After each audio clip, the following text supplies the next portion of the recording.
welcome to the Animal Training Academy Making Ripples podcast show, the show where we share the stories of the ripple-making extraordinaires with behavior nerd superpowers who make up the Animal Training Academy membership.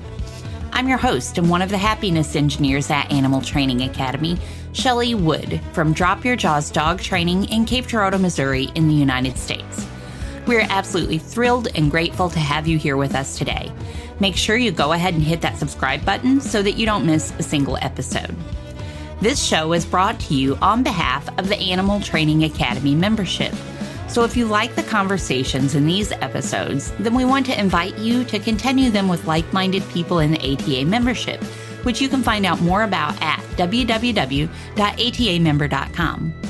Within the membership, you can get access to twice monthly live web classes, the back catalog of previous web class replays, plus a huge library of videos and projects to help you problem solve your training challenges. And we're a sociable bunch with an exclusive private Facebook group and forums area. It's like a Netflix social media platform for animal behavior geeks.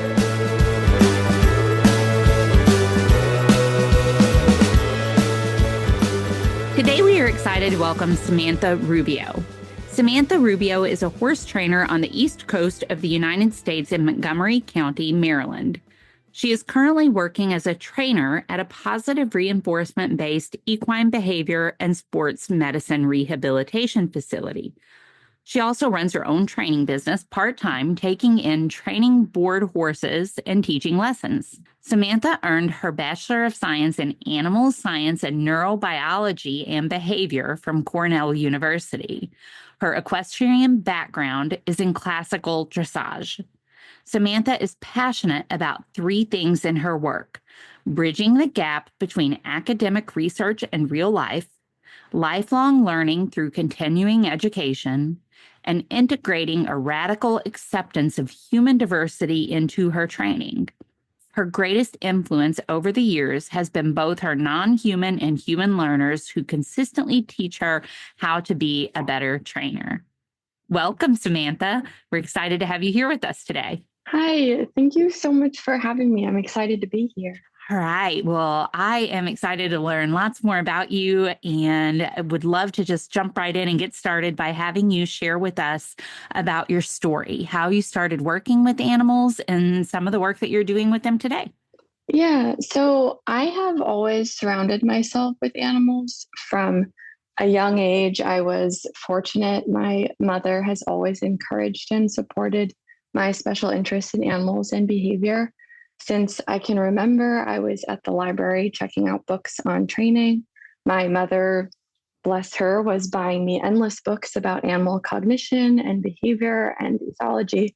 She was always driving me, wherever I wanted to go to engage in animal-related things, including to the barn. And some of the books I read when I was younger that I can remember in particular are Alex and Me by Irene Pepperberg, if you're familiar with that one, works put out by Temple Grandin, some of Alexandra Horowitz's first books. And reading those when I was younger really inspired my desire to go on to study behavior in school. So when I went looking for undergrad programs, I was really searching for something that would give me that same feeling that I had when I was reading. And that feeling was that animals teach us how to be better humans. And I ended up doing animal science and neurobiology and behavior for my bachelor's. I wanted to do both because I felt both programs had separate strengths and little overlap.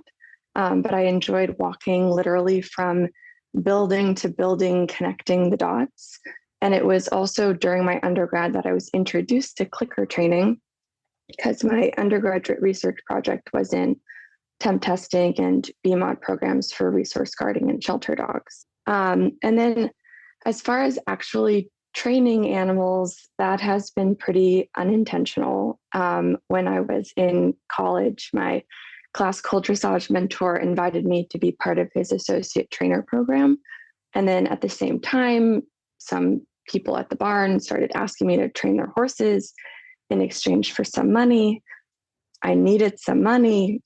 And that has been going on ever since. And that was 11 years ago, which makes me feel a little bit old, that I started accepting money in exchange for training people's horses. And I just didn't stop. So that's where I am now. And, that hasn't stopped, but I did try. And that's what brought me to my current job at Misty Step Stables a couple of years ago. At the time, a couple of years ago, I was running my own business full time. I had another branch of my business that included saddle fitting. And short story long, I'm a disabled person, full-time entrepreneurship in a job that I struggle to stop doing is not for me. I needed something with hours, PTO, go home, you're done for the day, benefits, insurance, etc. So I decided to apply as the manager at Misty Step, and then shortly thereafter was put in as a trainer, and then I have my part-time business, and so here I am again. And so that's how the actual training has begun and evolved and kept going.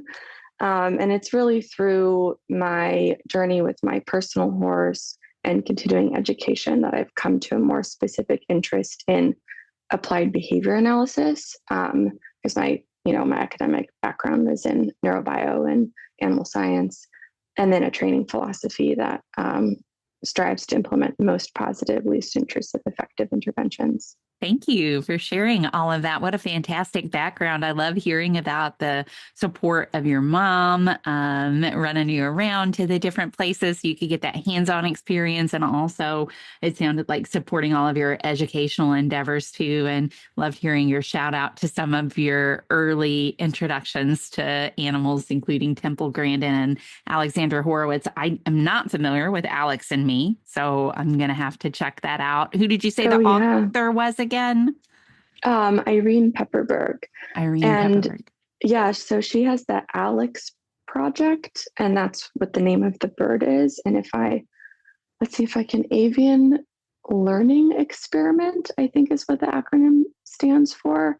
And I read that book when I was younger, and Irene Pepperberg is like one of the first women to study. At the time, I think it was called animal cognition or whatever they call it, because it was like a burgeoning field at that time. And she went out, scooped up a bird with a net, and then decided to show how much birds were capable of doing. That's a African gray parrot that she has. And it's funny, one of my really good friends now, we discovered later that she was also like inspired by Irene Pepperberg, went on to work in her lab. And anyway, so yeah, that bird has done a lot of work for passionate animal enthusiasts. Very cool. Well, thank you for spreading those ripples here. I'm definitely going to get that book and give it a read. So thank you for sharing about that. I am going to guess, and I know you have experience with a wide variety of species, but I'm going to guess we're probably going to spend a chunk of time talking about horses today. But I'd like to take a slight detour from that maybe and ask you if you would mind sharing a little bit with us about your, I think you said when you were an undergrad, you worked on a research project for behavior modification for resource guarding and shelter dogs. Is that right? Mm-hmm. Would you mind sharing a little bit about what that project entailed and some of the things you learned? Yeah. So interestingly, the behavior modification protocol that we were looking at was positive reinforcement based. And the behaviorist that they had employed in the shelter there was really a strong proponent of positive reinforcement training and clicker training. And I was working with her, I was videotaping her, I was learning about her protocols. And then I wasn't doing the same thing with horses at the time. I was just operating in a state of cognitive dissonance. And I have to say that cognitive dissonance that I was operating in at that time gives me now a lot of empathy for where a lot of my clients are at when I meet them. But anyway, so when I was, I think I was like 19 or 20 at that time, um, I, yeah, I look back now and I think, gosh, I was so lucky to stumble upon the opportunity to start a project like that. It's still something that's looked at pretty heavily, whether or not the temp tests that are done in shelters are useful, and have any sort of correlation to the animal's behavior when they enter the home. And that was one of the first things that we were looking at. And then what I was really interested in, for some selfish reasons, because I had a learner at the time who was a severe resource guarder, and then also I grew up with a learner who was a severe resource guarder, and then just like aggression is something that interests me in particular. As a trainer, I was interested in like the effectiveness of the positive reinforcement based BMOD protocol that they were implementing in the shelter for dogs that were coming in and scoring as moderate to severe resource guarders in the temperament testing that they were bringing the dogs into the shelter for. We didn't really get that far because most of what the initial portion of the project was understanding whether or not the temp testing that we were doing or that the shelter was doing when the dogs were coming in had any sort of correlation to the behavior of the learner when they were adopted. And the results there were that it was kind of all over the map. There was a little bit of a relationship between return rate, positive relationship between return rate and scoring a 4 or 5, which would be moderate to severe as a resource guarder, which kind of was everyone's interest in implementing a BMOD protocol, assessing the effectiveness therein. But it didn't seem like the temp test that was in place at that time ended up being related to owner reported instances over time of resource guarding behavior of the dogs that were adopted. That's really interesting. Thank you for sharing a little bit about that. And I think there is a discussion in ATA right now about some different temperament testing and things. So I don't know if you have seen that or not, but maybe I'll tag you in that discussion if I find it. Yeah, absolutely. Tag me. Yeah, there's been and that's why I was saying, like, I didn't realize how lucky I was to have the opportunity because I was just a little baby and I didn't know what was going on in the like academic environment, totally at that time. But there was a lot of academic interest in the field of, I guess, shelter behavior research in like assessing the validity, reliability of those temperament tests at that time. And I was just like I said, I was just a little baby going like, oh, like, this is cool. Like, let's see what happens. And then later on, there was more and more people looking into this and really finding, just things all over the map, that some shelters finding that the temperament tests were really working for them and were giving them predictions of how the dogs were going to behave after adoption, and able to give them information about the dogs and like giving them good matches or facilitating better matches to adopt potential adopters. And some of them were finding that wasn't the case at all. And I think it's still really up in the air, but it's always, I think, valuable to know what you thought you knew and didn't. Yes, I think I agree. It is always valuable to know what you thought you knew and didn't, and probably always valuable in numerous ways, including by questioning our current, including by suggesting to us that we should always question our current beliefs about what we know too, because those might not be quite right. I would guess that in a project like that or studying things with shelter dogs, I would guess that it might be kind of challenging to know what happens with a lot of those dogs after they go into homes, to kind of keep up with them long term. Do you remember that being a challenge at all with this study? Oh, yeah. A good portion of my time was spent like calling owners, following up with them, texting them, following up with them, emailing them, following up with them. So yeah, getting that data is a big challenge. And I think it, survey based data, owner reported data is always a challenge. So yeah, and I think that's probably always a challenge in any sort of shelter behavior research.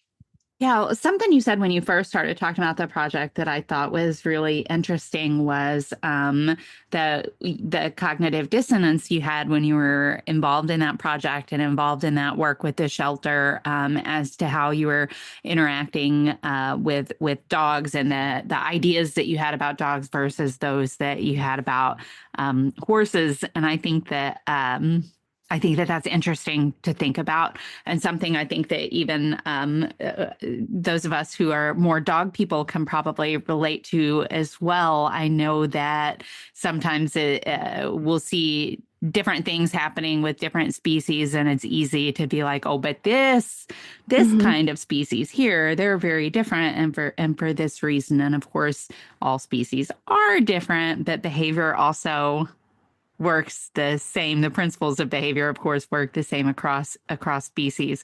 Do you Mhm. still see that with in the horse community quite a bit today? People doing things very differently with horses than with dogs or other animals? Yeah, absolutely. I mean, whether it's across species or it's in different aspects of their relationship with their horse, someone might be willing to use positive reinforcement in a cooperative care setting and unwilling to use it in riding their horse. They might be willing to grant that positive reinforcement quote works with dogs, and clicker training quote works with dogs, and even use it themselves with their dog, but they're not willing to implement the same principles or ethical framework with their horse. And it's challenging. I'm not going to say that it's not challenging, but anytime I catch myself experiencing frustration in witnessing that dissonance, or in witnessing actions that I am assigning that sort of dissonance to in a student or in a friend even, um, I try to remember that I operated in that dissonance for years. And I too, the first time, when it was one of my students actually who said, you can train that with a clicker, um, about a horse. And I said, clickers are for dogs.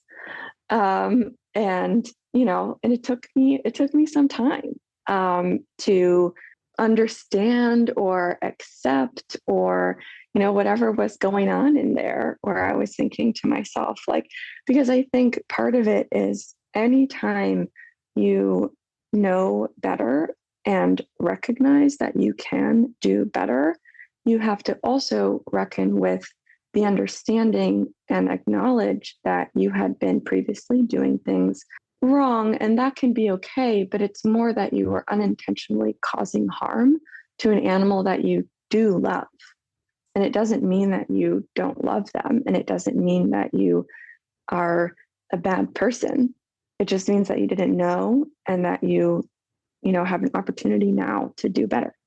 I love that. And I was just having a very similar discussion with somebody else who's going to be on an upcoming podcast as well, who is sharing something very, very similar there. So I love that empathy and recognizing when we once maybe thought differently too, or Mhm. were participate or having some of that cognitive dissonance ourselves, and also that empathy and understanding that when we know better, not only do we, of course, then try to do better, but we do then realize that when we didn't know better, we weren't doing as well as we wish we had been. Mhm. So yeah, wonderful. Thank you for sharing all of that, all important stuff to remember for practicing kindness and compassion with ourselves and with the others that we're working with. So thank you for that.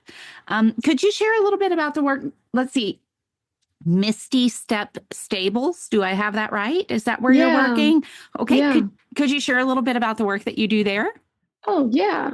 So I started out there managing the farm, and which looked like managing the care decisions for the horses. I'm going to try to make this. What does a manager of a horse farm do? That's someone who's not familiar with horses would want to know. So, what my day to day looked like is not only just feeding the horses, taking care of them, bringing them in and out of the barn to the fields, etc., but also making the decisions for their care based upon how they're doing on an ongoing basis. We have horses that we bring in that maybe have unique behavior challenges, maybe have unique medical rehabilitation needs. And if you have worked with animals for any length of time, you may have noticed that behavior challenges and medical rehabilitation needs often go hand in hand, especially with horses who are large animals, and we ask a lot of them and a lot of their bodies. And they're often trying to communicate to us that they're uncomfortable in this way or that way. So a lot of the horses that we have in are rehabilitation cases, and they might have wrapping of wounds. They might have rehabilitative needs if they're coming from a surgery or aquatherapy, which is a water treadmill, from an injury. They may have had, large competition histories in the past, and they're needing rehabilitation from an injury they sustained in competition. And they may at the same time need a lot of maybe cooperative care training, or they may need ongoing behavioral assessments as their pain improves. And we're implementing behavior modification, protocols to try to help them with the behavior challenges that they came in with that are often related to the pain. So that's like a little bit of one and then a little bit of the other, a little bit of one, a little bit of the other, if that makes sense. And I will say that because it's a rehabilitation facility, some of the idea there is that the horse would come in and they would receive services from us, get better, and then be on their merry way. However, many of the really wonderful clients that we have in, they maybe came in after their horse had a surgery and the horse recovered from surgery, and they, were in, training and as they were, rehab and training board as they're recovering from the surgery. And then they just stayed. And now they're just permanent residents. And I don't expect that that's going to change. So we're just going to have to get bigger somehow. I don't know where we're going to put them, but that's what's going to happen there, I expect, as we grow. And the owner of the facility is a veterinarian. Her name is Anna Boger, and I met her originally because I wanted her to work with my horses that I had at the time. And the way that I found her is I was just in a local cafe around the corner from where I was keeping my horses at the time. And I saw her business card, and it said on there, equine reinforcement training and sports medicine.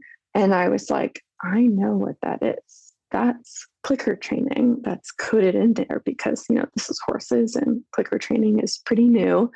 And people aren't familiar with it. And I called the number on the card immediately. And I was like, please come over to my barn right now, be my friend, train my horses, work with me. I have not found another person that does clicker training for years and years and years. And she was like, I'm in the Home Depot parking lot right now, but maybe tomorrow. And that's how we met. And, the rest is history.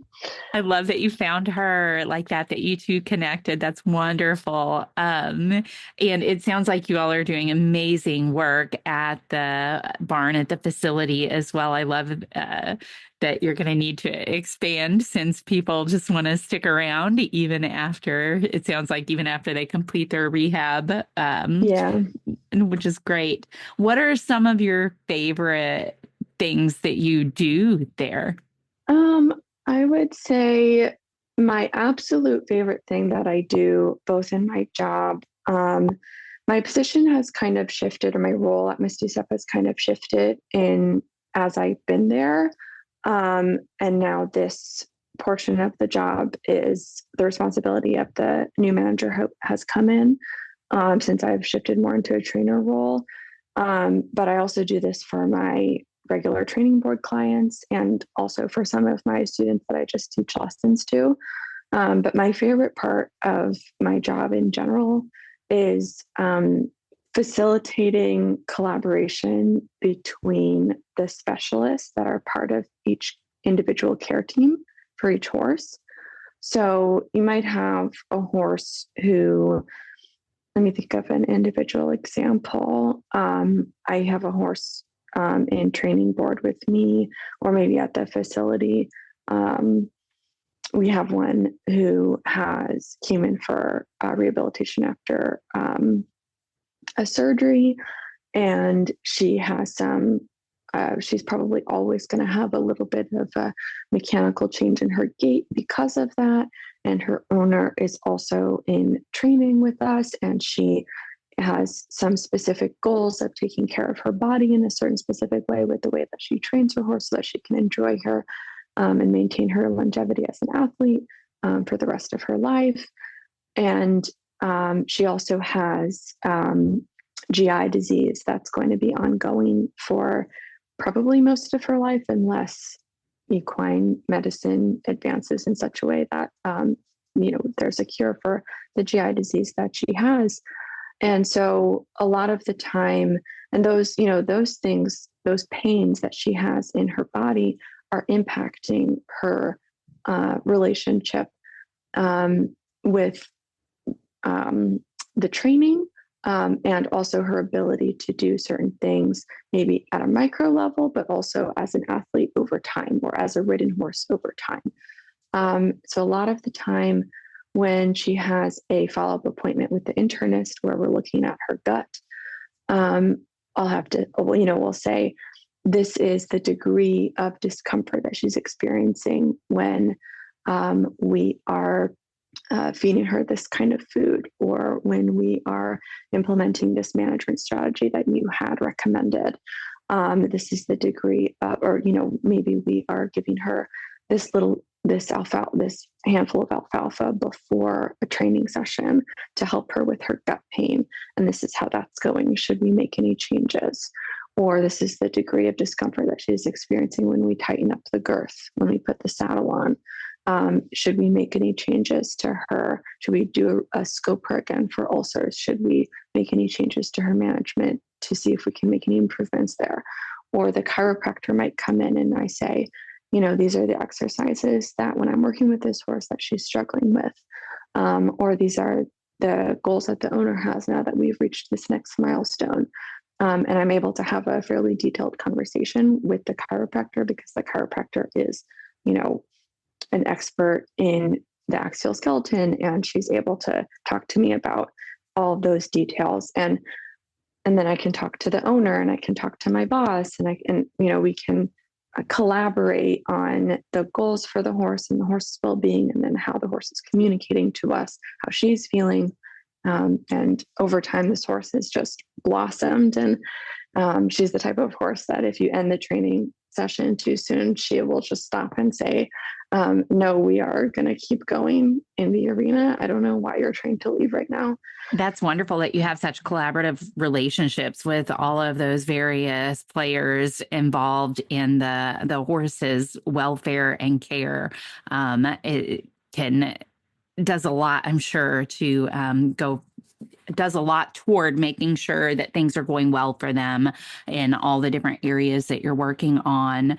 And that's something I think that can be challenging for people sometimes, is developing those kind of collaborative relationships.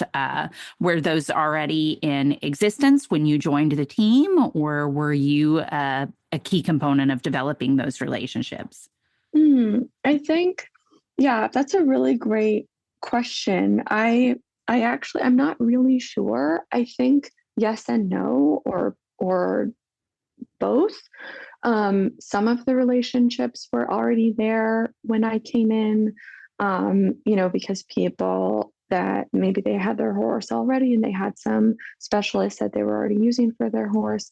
Um, and they were not in training board already where they were coming from. They were just working with their horse on their own and maybe taking lessons with us.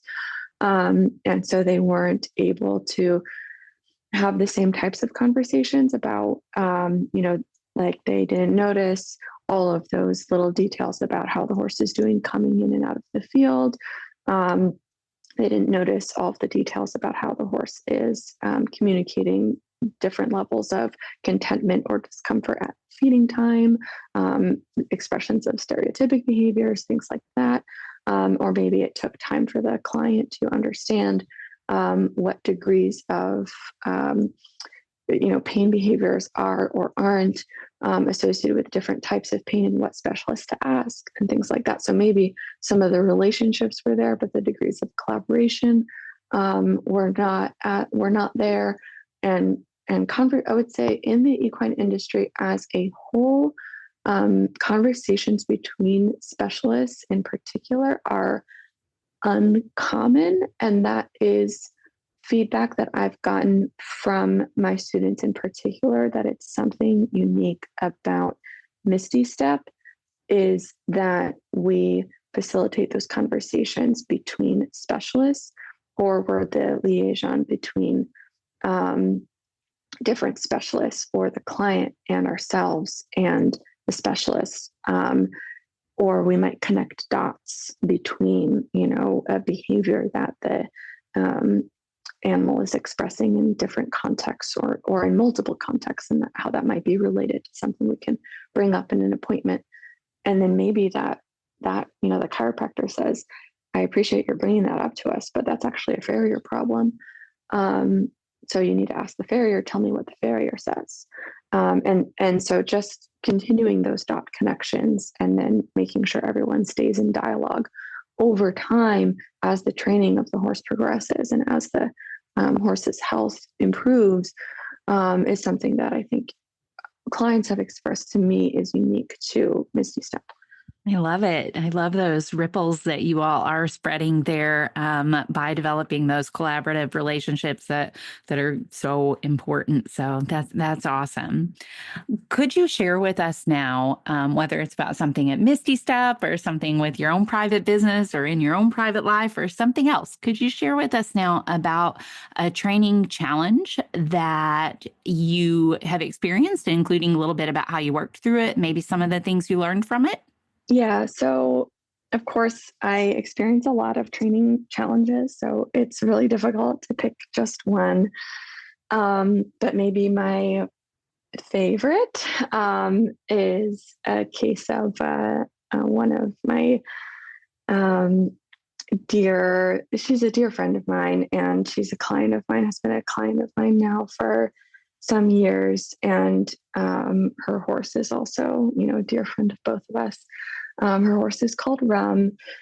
And Rum came into training board with me in, let's see if I can remember the day. I think it was February or so. It was early 2023, if I'm remembering that correctly.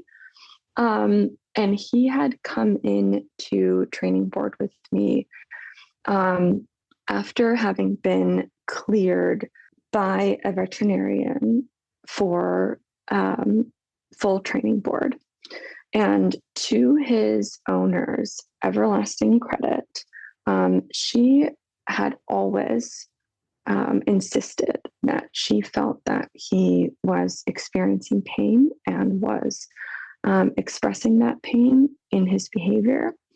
And the main behavior problem that he was coming in with was reluctance to move forward, both on the ground and under saddle. And that was a behavior problem that he was expressing and that he was struggling with for years and for the majority of the time that she had him. And he had been, when she brought him in for training with me, he had been cleared by a veterinarian and was told, and the veterinarian told the owner, put him in training. He just needs to be trained and he will be fine. There's nothing wrong. And training will fix the problem. And I really wanted to believe this to be the case. I was really excited to get going, to work with this client, to get this horse moving in a way that worked really well for his body and develop as an athlete under saddle. This client is really, really wonderful to work with. She takes amazing care of her horse, really focused on ethology-based management, by which I mean, 24/7 access to hay, prioritizing stable herd and turnout, and is really, really diligent and thorough about taking care of the horse as a whole. The feet, the back, the saddle, the gut, everything, left no stone unturned. And so we, carried on working on moving through, progressing in the training. And when it came time to introduce the horse to trotting on the ground, and that's one of the, I teach the horse to groundwork before we get up on their backs. He was still, even with positive reinforcement based training, even with clicker training, whatever, he was still reluctant to move forward. And yet he really wanted to participate in the training. It wasn't for lack of discretionary effort. It wasn't for lack of enthusiasm. He really wanted, he was gung-ho. He wanted to work. He wanted to get out there and go. And yet he was still really reluctant to move forward up into the trot, to build duration in the trot. He would, and I think the heartbreaking thing looking back now is that he would do it and he was making progress, but I was pulling out all the stops. It was so hard for him that I was grabbing for everything that I knew to build behavior. And it was just way harder than it should have been compared to how enthusiastic this horse was about training, period. And the owner, I remember the owner, her name is Caroline. I remember Caroline at one time. We were just chatting about training progress and thinking about next steps, et cetera. And she looks at me and she says, "Do you think, I really just feel like he's still so reluctant to move forward and build duration in the trot. Do you think he might be in pain?" And I thought about it for a second, and I said, "No, the vet cleared him, so I think we should just keep going with it." And we all have 20/20 hindsight, and so now, of course, I regret this. But I also, as we were discussing before, I try to have compassion for myself and for Caroline too, in this moment, because she was, again, to her everlasting credit, insisted the whole time that the horse was in pain. And it's important here, I think, to make a note that in the equine industry, there's a deeply entrenched culture of normalizing and dismissing clear behavioral indicators of fear and distress and pain. For example, as a kid, you might be instructed by your trainer to whip your horse for refusing a jump, to whip them harder if they refuse again, only to discover later that they were suffering from navicular disease or kissing spine or an ill-fitting saddle.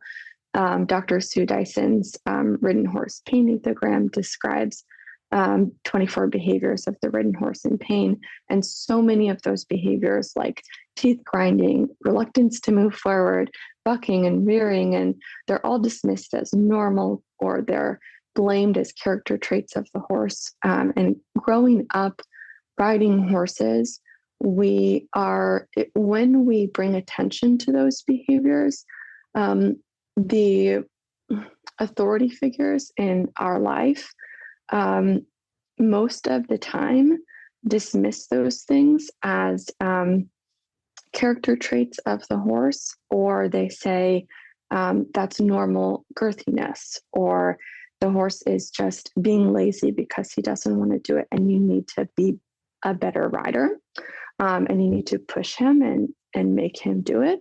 And from the student's perspective, you're experiencing social punishment for stating observations of pain or distress. And when this happens for years and years growing up, it becomes really hard to observe those expressions of pain and choose to advocate for the horse instead of internalizing those learned dismissals, or those internalizing that social punishment and saying, I just need to be a better trainer and push the horse forward, or that's normal, or, it's somehow my fault, or it's somehow the horse's fault.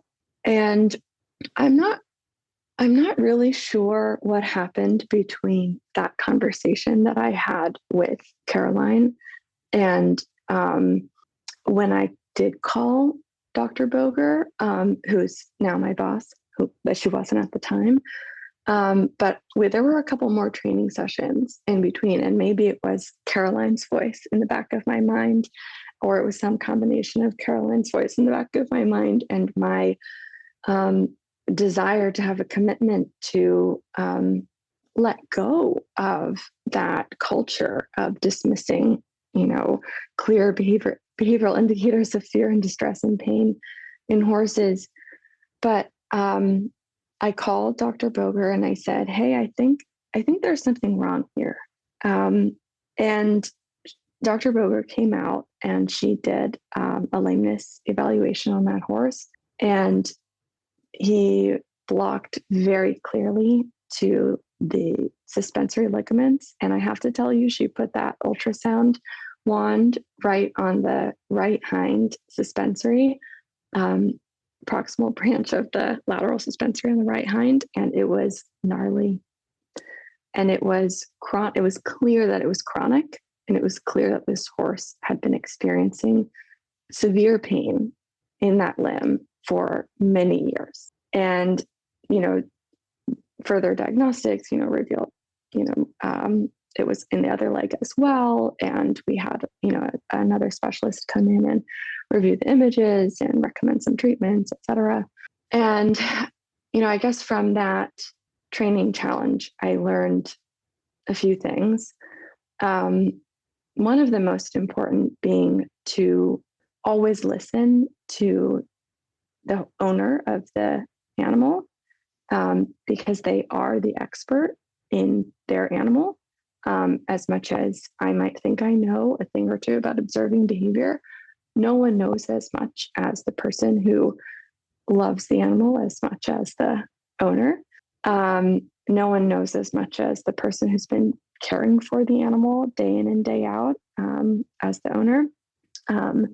And when when an owner of a horse has the courage to say, I think that despite my veterinarian's advice, my horse might be in pain, it's really important to give them the opportunity to advocate for their horse and to believe them. And I think the other thing that I learned in that training challenge is to believe a little bit more in, well, two things. One, my own ability to advocate for the horse and to say, sometimes it's okay to advocate for the horse. And even when you're scared to, even when it feels like someone's going to dismiss you, it's okay to call someone that you think might believe you. and say, hey, I think something's going on here. And because you're probably right. And then also that my training is a little more reliable than I often give myself credit for, because it shouldn't, like, my behavior mod protocol was more reliable, I think, than I was giving myself credit for in that moment. Like, it should have been working, and it wasn't working because the horse actually medically could not do it, not because the training wasn't good. Thank you so much for sharing that powerful story and the lessons that you learned from it. Wow. I thank you for your bravery, for one thing, for sharing the story, and then being candid about you saying to the owner, no, I don't think it's pain, and then deciding ultimately that let's pursue this. I think it is. And then the lessons that you learned, I really enjoyed those, that the owner is the expert in the animal's experience, and to trust your behavior knowledge, like you were just saying, and to realize that if that plan isn't working, there might be something else at play there. So I'm really glad that you did trust what you were seeing, what the owner was saying, what you were seeing. And I think another lesson there too is the importance of developing strong support systems and networks with colleagues, because you had the doctor to go to, you had a relationship with the doctor to go to, who was able, who trusted you and who was able to then come and diagnose the problem. So wonderful. Thank you for all of that. Yeah, absolutely. And I think that does, just reflecting on, like, that I have knowledge of behavior, but I don't, I'm not able to look at a horse and say, like, oh, I think it's this ligament or whatever, because I'm not a veterinarian. And so that really, I think, highlights the importance of it takes a village. And so we have to, nobody in their lifetime can develop the expertise of every single specialist that's required to take care of and support the longevity of an equine ridden athlete. And so we have to work together. No one can do it alone. So you have to be willing to and invest in those collaborative relationships. Absolutely. Thank you. Thank you for all of that. And would you share with us now, and I'm going to guess you have quite a few of these as well, probably hard to choose one here too, but could you share with us now about a training situation that you have found proud and or reinforcing? Yeah. So again, I do have, so many of them, and it's really difficult to choose one. But when I think about, and I have to say, when I think about what makes training reinforcing for me, like, what's going to increase the likelihood of my going back and doing more training, or increase the frequency or duration or intensity of my training behavior. It's really, it kind of goes back to similar to what I was talking about before. It's this feeling that I get where I pull on this courage to advocate for the horse, and then am rewarded for it, or reinforced for it.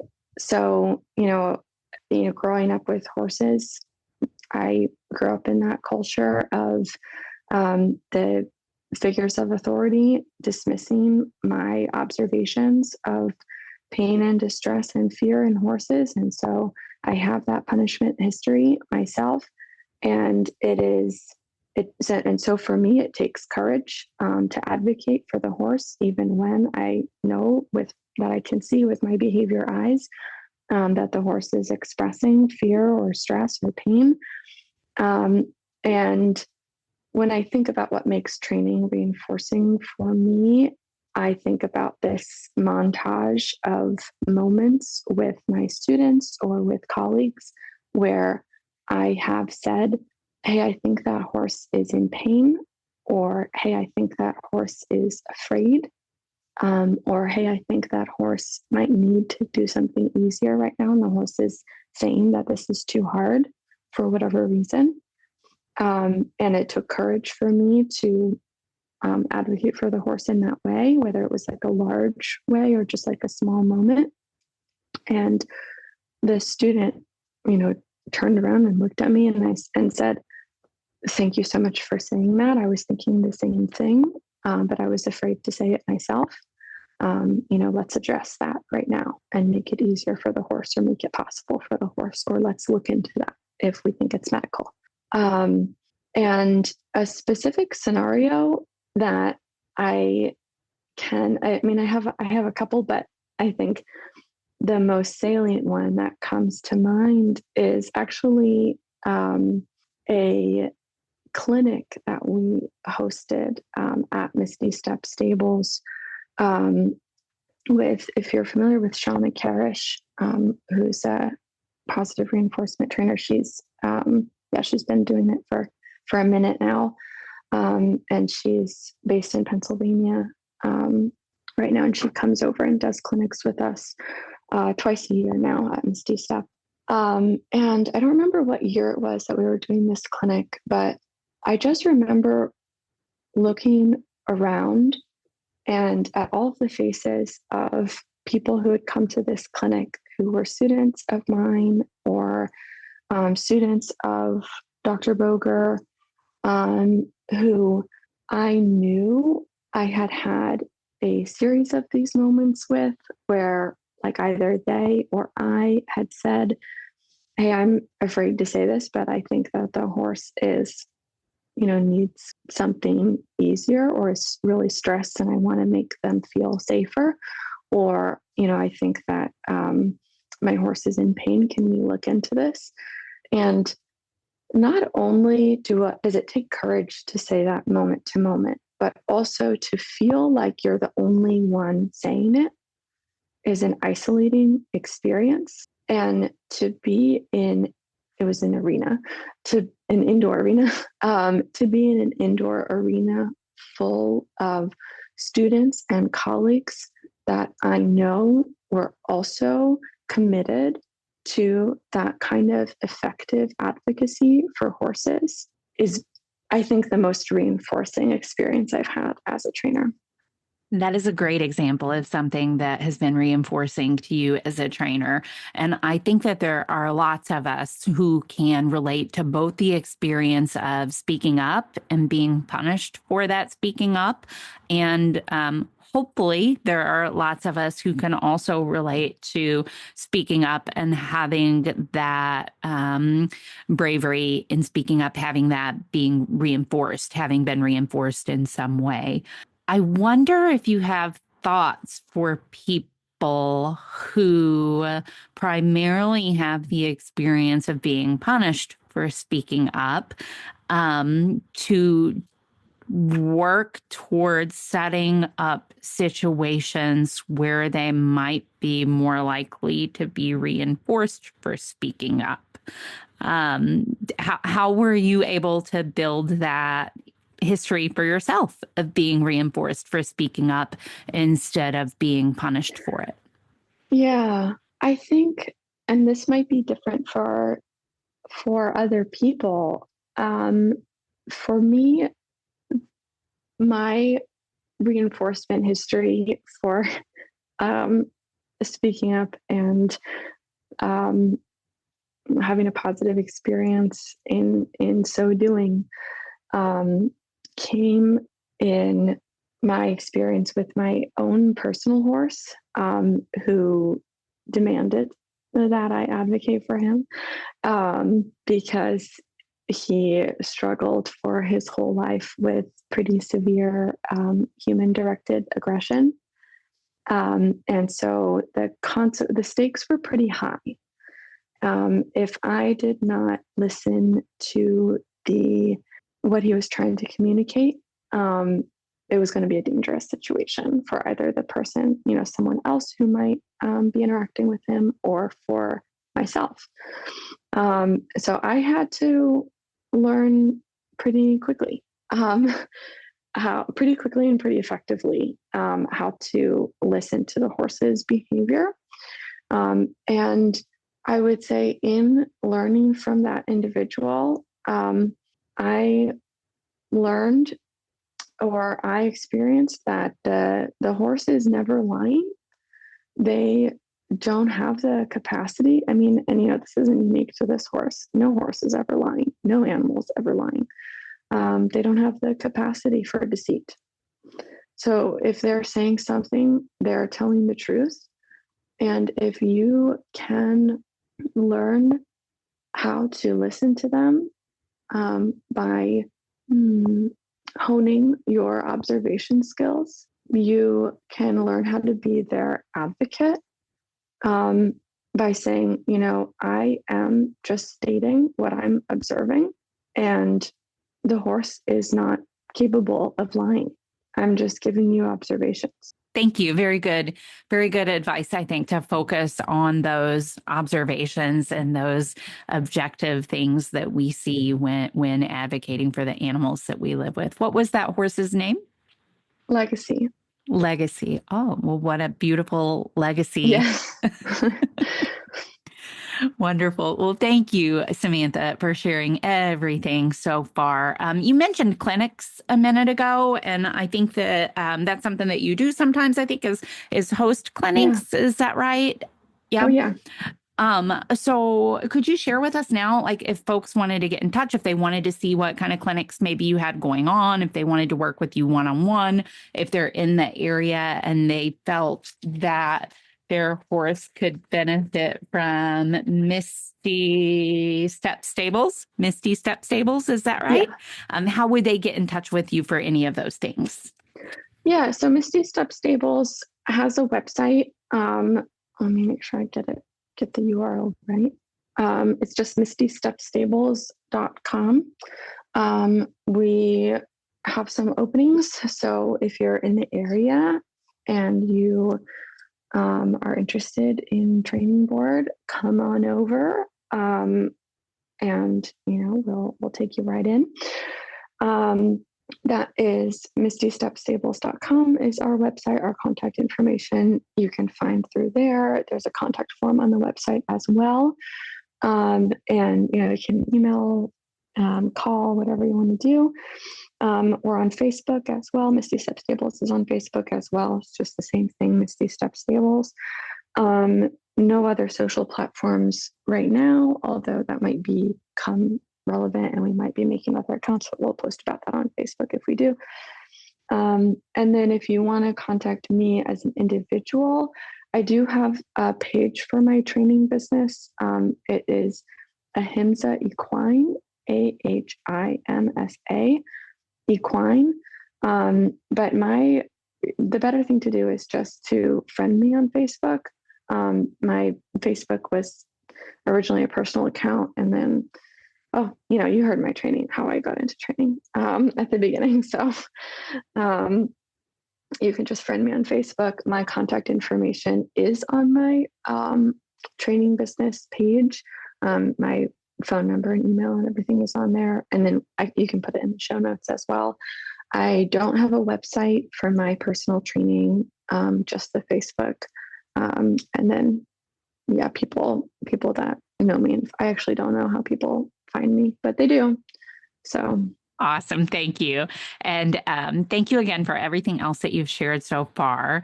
Before we wrap up, I do want to give you a chance if there is anything that I have not yet asked you about that you were wanting to share about today, or if you have any last words that you want to leave folks with before we wrap up, I want to give you an opportunity to do so now.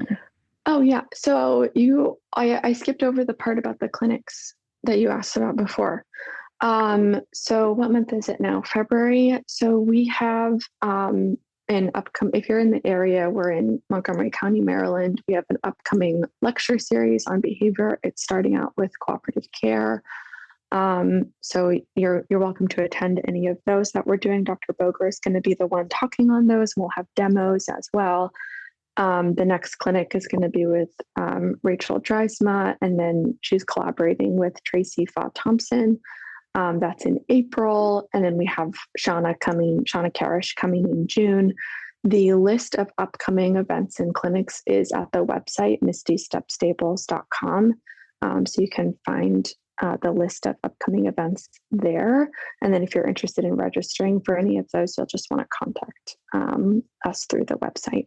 Wonderful. It sounds like you all are really busy, have a lot of stuff going on.